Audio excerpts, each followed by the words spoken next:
Hey everyone, welcome. This is the iMAX B6A6 DC battery balance charger.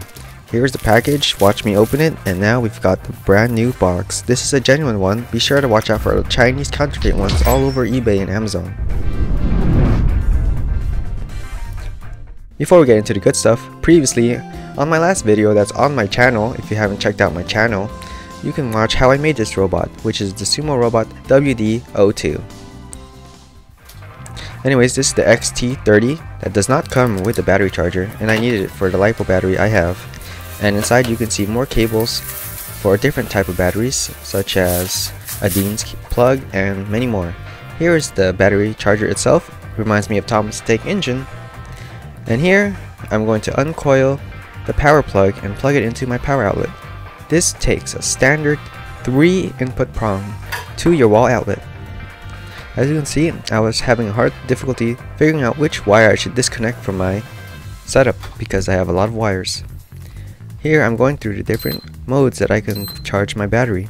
I'm going to be charging 2 batteries because I have 2 robots, and we're going to test them both later on in the video.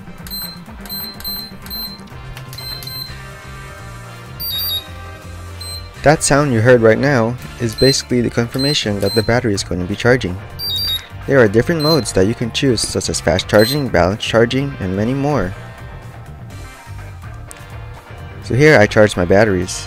So as you can see, there's the end voltage, the capacity cutoff, safety timer, USB temperature, external temperature, in power voltage, and end voltage as you previously saw. And there you can see the status of your battery and look at individual cells. So as I mentioned in my previous video, my robot has 4 modes, corresponding at how many times you press the push button.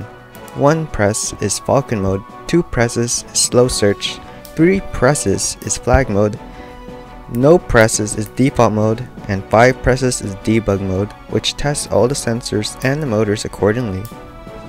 So in further of this video, later on in this video, we're going to do some matches to test out all the modes, and you can see which robot wins superiority. Now, what I could have done to prepare my robots for the ring I have on my floor is I could have adjusted the values for the edge sensors because they take an analog to digital conversion number, but for the sake of time, I just decided to leave it as is, but it could have been easily fixed.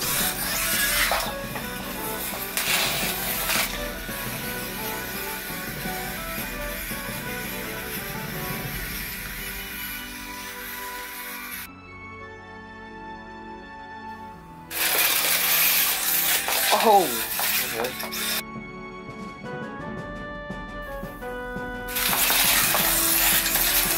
Oh, okay.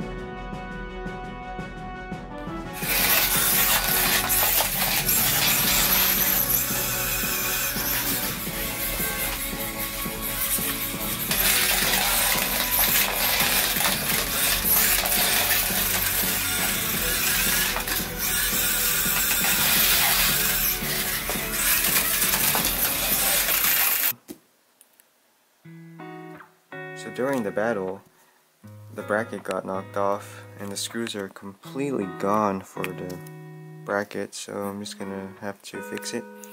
But yeah, that was pretty exciting. These wheels really made the difference compared to these plastic ones.